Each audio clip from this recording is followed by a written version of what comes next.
Okay, this chapter talks about histology. Histology right here is the study of tissues. As we know, we all are made of cells, and when you put together a cell, you're going to get this a tissue. There are four primary tissues. Are going to be epithelial, connective, nervous tissue, as well as muscular tissue. Epithelial tissue is composed of layers that they are going to be formed with different kinds of cells, and they're going to perform multiple different functions such as covering organs, surfaces, form glands, etc. Connective tissue usually is a type of tissue that will allow you to provide support, bind, and protect organs, such as, for example, in the case of tendons. Nervous tissue is a tissue in which the cells are specialized in transmitting information from one cell to another, and obviously you'll find that in the nerves. A muscular tissue is the one that has specialized cells that are going to perform contractions such as the skeletal muscle. So these are the four primary tissues: epithelial, connective, muscular, and nervous tissue. After that, we have embryonic tissues. You don't need to know much about it since this is not an embryology class. Just as an FYI, there are primary layers, and these primary layers are going to be ectoderm, endoderm, and mesoderm.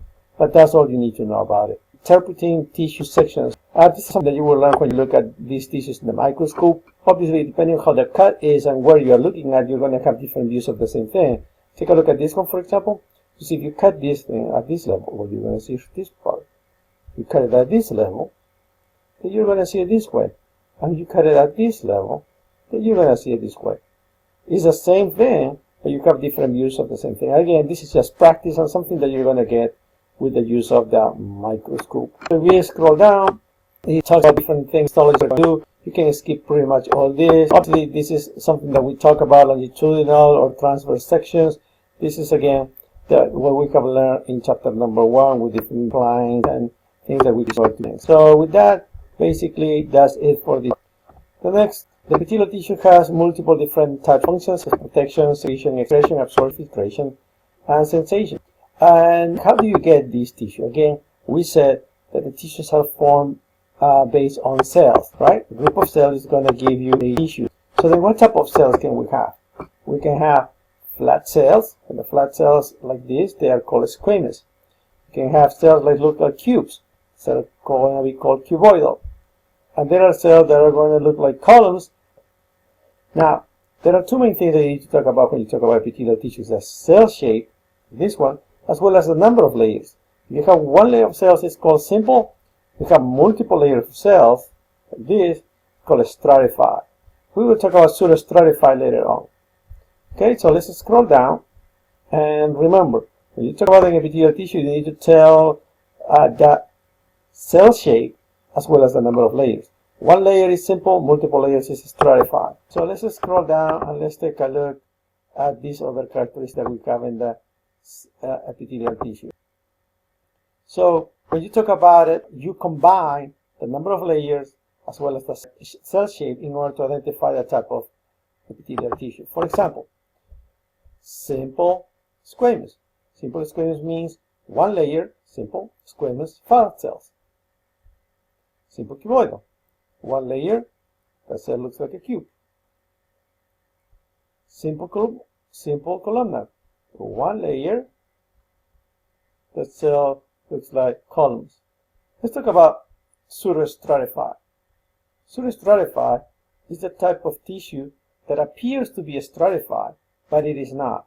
The only thing is that in this case, the cells have multiple lengths, multiple sizes, and because of that, the nucleus are going to be at different levels because they have different lengths, different heights.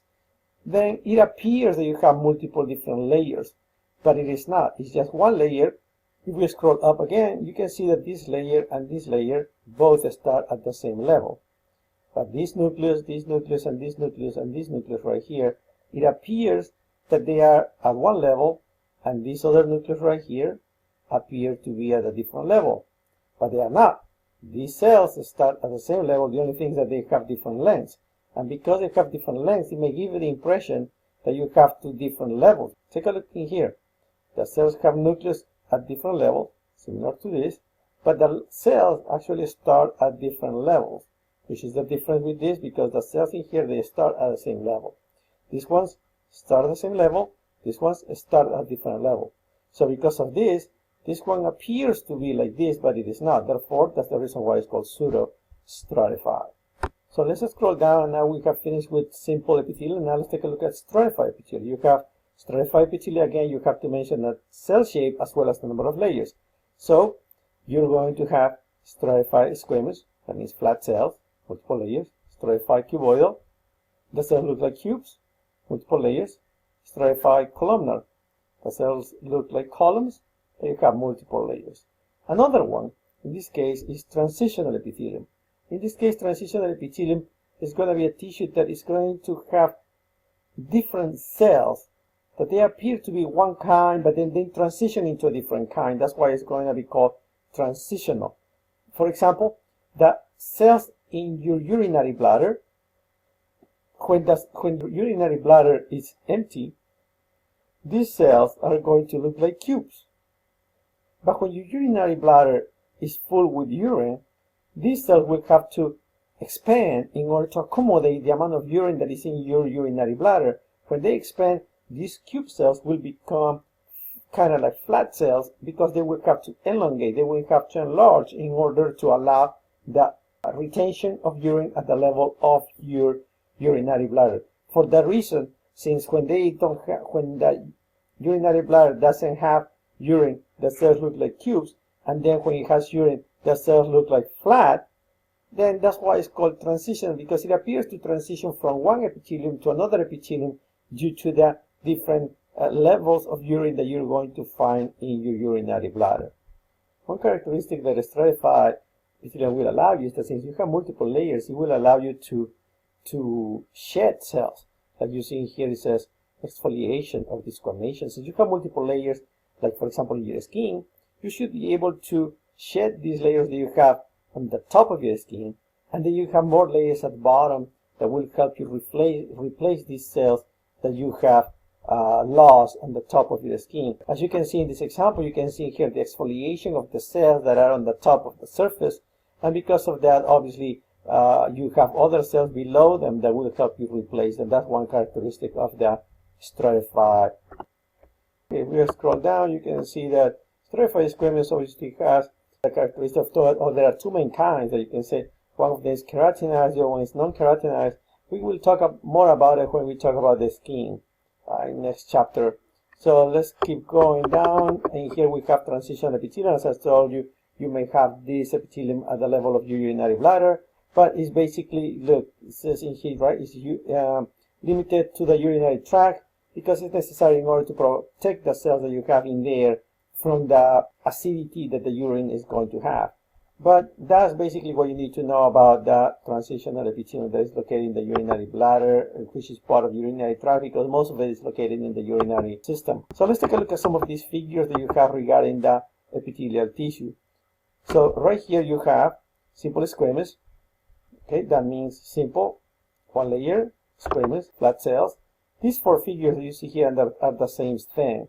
But these ones down here at the bottom are same as this, but they are being let's say enhanced in here so you can see where the cells are.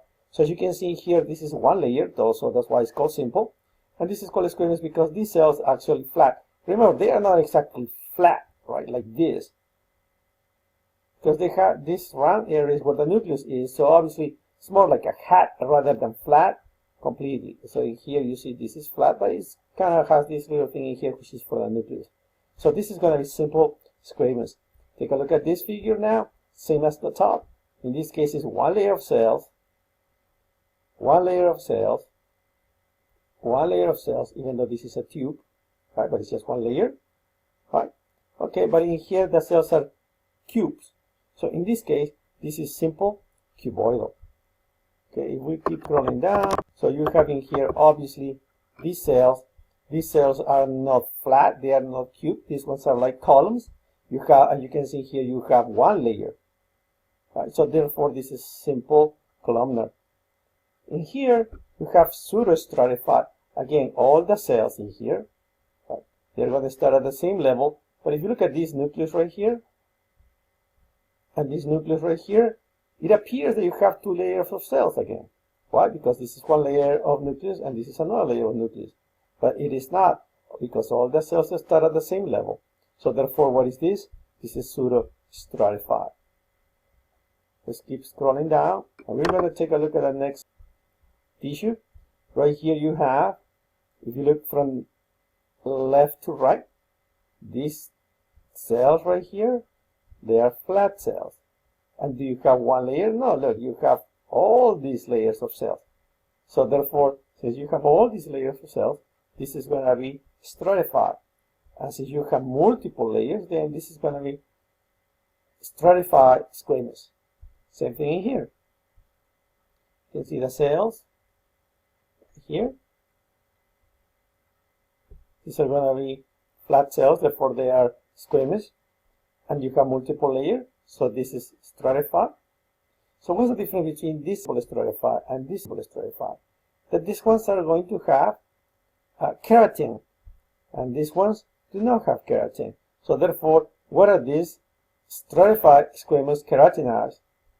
This is just a stratified squamous non-keratinized. So let's take a look at the title of it. Yes, right here. Stratified squamous keratinized, stratified squamous non-keratinized. You can see here some examples, right? Stratified squamous keratinized, for example, in the sole of your feet, as well as in your hands, right, in the palm of your hands. And these ones you're going to find, for example, in your vagina, right, where you have stratified squamous, but it's not keratinized. So if you scroll down, and we can see here that this is a stratified cuboidal, because you can see here you have two layers of cells, right? Obviously, more than one is definitely stratified, right? More than one. One is simple, more than one is stratified. So you can clearly see in this model that is enhanced, one cell, two cells. One cell, two cells. So then that means that this is going to be stratified and this is going to be cuboidal. Right here, you can see transitional epithelium, whereas you can see the cells are going to have multiple different shapes and sizes of cells. And again, this will allow that particular organ to stretch, like for example in the case of the urinary system, in this case the urinary bladder. So again, we said that mainly we find transitional epithelium in the urinary system, as you can see right here. Okay, this is your kidney and this is urinary system. And if we scroll down, well, that's about it for this part.